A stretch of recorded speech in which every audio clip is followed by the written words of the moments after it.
Hello, and welcome to this edition of Positively Meriden. I'm David Lowell. And I'm Kathy Batista.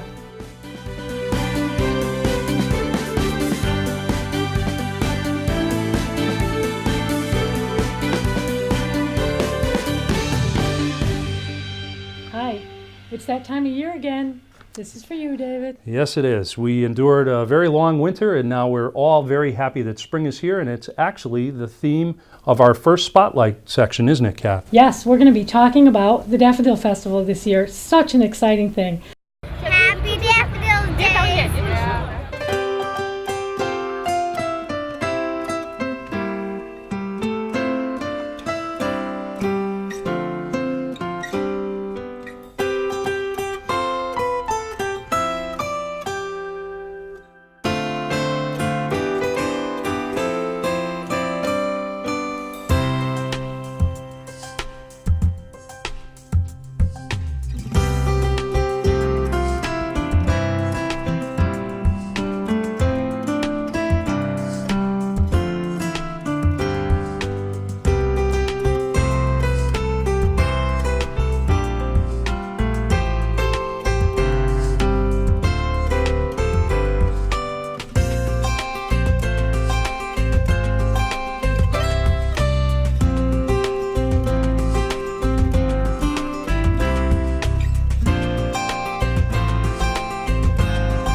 It has everything you could possibly think of for a fun day for families and friends.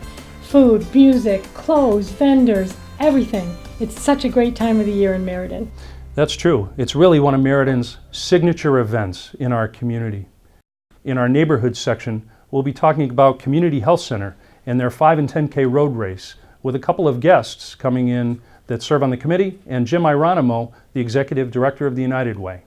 And now for our spotlight of the month, the Daffodil Festival. Our Daffodil Festival this year is Saturday, April 26th and Sunday, April 27th. Just to give you a little bit of history, the Meriden Daffodil Festival began as a community event 36 years ago and has grown into one of Connecticut's premier celebrations. With food, crafts, music, fireworks, amusements, and a parade that has to be seen to be believed, the Daffodil Festival is a springtime fun fest for old and young, couples and singles, families and friends. Held each year the last week in April, this Meriden, Connecticut festival will celebrate its 36th year. The staging of the festival each year involves 300 volunteers and 3,000 people march in its daffodils on parade, including local residents and school children. Amidst the 650,000 plus blooming daffodils in Hubbard Park, the visitor can enjoy arts and crafts sales, the crowning of Little Miss Daffodil, a carnival, pony rides, miniature train, and Meriden Silver Fork tent, the food tent that houses over 50 food vendors, all from the community and nonprofit agencies, each selling at least one unique food. Saturday night is capped by a spectacular fireworks display, said to be one of the best in New England, and the event attracts over 100,000 spectators annually for the weekend. The theme this year is Paint the Town Yellow, so guaranteed you're going to see a lot of yellow beyond the daffodils that grace the park. So join us on the following dates if you can. Wednesday, April 23rd is the Little Miss Daffodil crowning, and opening day is Saturday, April 26th, with the next day, Sunday, April 27th, as the final day of the event. There will be shuttle buses and great parking for everyone. If you need more information, you can call 203-630-4259 or go online and visit daffodilfest.com. David and I really enjoy going to this event every year, and we sure look forward to seeing you there this year. So this month, under our neighborhood section, I'm really pleased to have Jack Newbeezer here. He's a volunteer coordinator with the United Way of Meriden Wallingford and one of the key committee members of the Community Health Center Road Race. Welcome, Jack. Thank you for having me. Well, and thank you for being here. So the Community Health Center Road Race is something that raises awareness about physical health and well-being, and most importantly, behavioral health and well-being.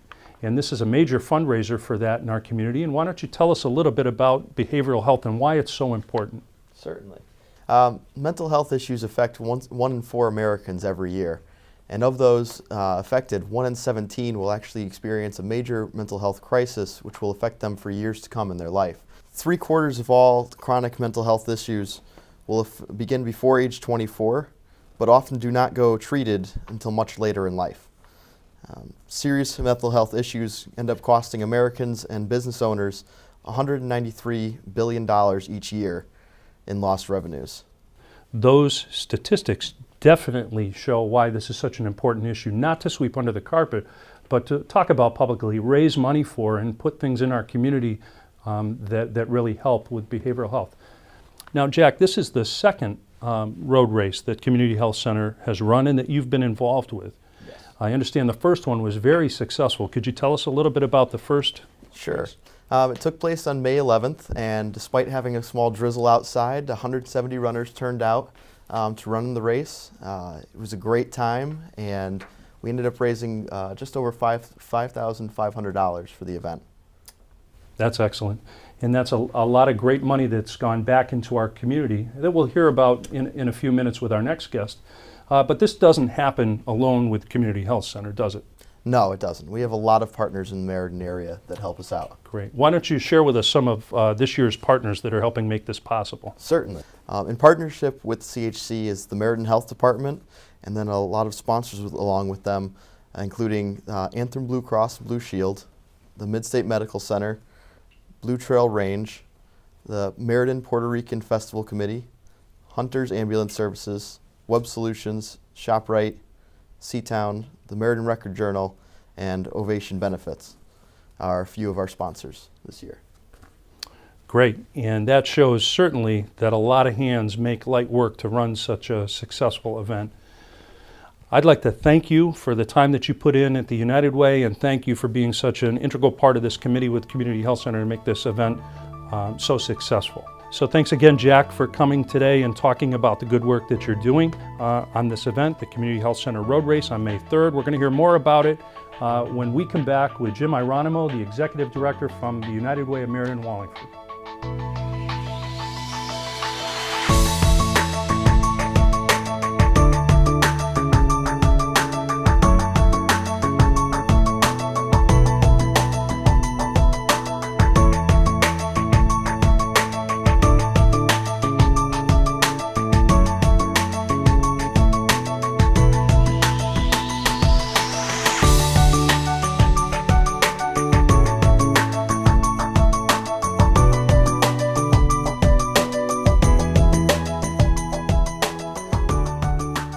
Now I'd like to welcome Jim Hieronymo from the United Way of Meriden and Wallingford, its Executive Director. They are an integral part of the Community Health Center Road Race. Welcome, Jim, and thanks for coming. It's good to be here, David. Great. Could you tell us a little bit about United Way's involvement in the community and specifically with the road race event? One of the issues that United Way tries to attach itself to are issues that can have real, lasting community impact. And the issue about behavioral health, and especially the awareness of mental health issues, has been something that we've wrestled with over a long period of time. And as our funding has started to focus, we've started to really hone in on certain issues where we can actually have some change. Mental health awareness, mental health first aid, which is our way of giving CPR to behavioral health issues for professionals in schools and workplaces, has become the keynote for this movement. Great, great. And United Way does such great work with so many agencies, bringing the agencies together in our community, that you just seem to be a natural fit for this event, coordinating all those resources. It's United Way that really brings together not just the agencies with their programs, but the businesses with people who can run in our races, contribute to our causes, and support the things that we feel are important. Often they would do it themselves if they had the time, and yet what we're able to do is give them the opportunity to bring those things. Great, great. And that's so important. Now, last year, I think the inaugural race raised about $5,000. How was that money used in our community? We decided that the most effective thing to do was to look at what we had as an opportunity for training people to be what I would call first responders. You're a HR director, or you're a school counselor, or you're a cafeteria worker at school, and you notice someone that is normally behaving in a very regular way, all of a sudden a little more withdrawn, or perhaps even approaching a crisis situation. Our job isn't to make them mental health professionals, but to give them the tools through this training to do something until mental health professionals can be attached to that person. I can see how that's really important, because if they are trained and can identify circumstances in the workplace or around the community, that the pay it forward kind of benefits to help people that might be approaching crisis are just tremendous. Exactly. What we found through the training, we did 5 classes last year, was that these individuals are more likely to come in contact with someone who's about to have a crisis or maybe in the midst of a crisis than the mental health professionals. It is important then to be there with the tools that allows them to know that they can intervene and help without precipitating or exacerbating a crisis. Great, great. Well, it's certainly really important. We're very fortunate to have such an engaged, involved United Way here to pull all these resources together and work with the Community Health Center. So what I'd like to do now is review some of the details of this year's race for you, so you can come out and watch or be a participant and help raise money, raise awareness to physical fitness and mental health fitness. This year's race is May 3rd, 2014. It is at Hubbard Park on West Main Street in Meriden. There is 3 components to it. There's a health walk, there's a 5K, and this year there is a new 10K. There is a nominal registration fee that is $20 for the health walk and the 5K prior to April 18th, or $40 for the 10K. After April 18th, they go up another $5. Registration time starts at 7:45 in the morning on May 3rd, or you can register beforehand online at www.fasttracktiming.com. I'd like to thank you for tuning in to the neighborhood section of Positively Meriden, and thank our guests Jack Newbeezer and Jim Hieronymo. Thank you, Jim. Thank you very much. Our city government lesson this month is about city councilors and the makeup of the city council in Meriden. The city of Meriden is divided into 4 areas. Meriden City Council is made up of 12 elected officials. These elected officials are divided the following way. There are 2 councilors for each of the 4 areas and 4 city councilors that are called at-large councilors. Those specific councilors represent the entire city. The city councilors hold exclusive legislative powers for the city of Meriden and enact, amend, and repeal ordinances that are consistent with the Connecticut General Statutes and the city charter. Through ordinance, the council may create or dissolve boards, commissions, departments, and offices, except those required specifically by the general statutes or the charter. Most legislation is referred to the appropriate standing committee for its review and recommendation prior to final approval. City councilors take Meriden's customer service policy very seriously and maintain open and frequent communication with their constituents. The City Council also invites citizens to play an active role in municipal government by attending council and committee meetings. If you would like to contact your city councilor, please visit cityofmeriden.org. And now it's time for our thought for the month. David? Thank you, Kathy. The thought for this month comes from the 32nd President of the United States, Franklin Delano Roosevelt. FDR led the country through the Great Depression, was the only president elected to 4 terms while he endured the very personal and disabling struggle of a diagnosis of polio. And the quote is, "We cannot always build the future for our youth, but we can build our youth for the future." So until next time, I'm David Lowell. And I'm Kathy Batista. And this is Positively Meriden. Bye.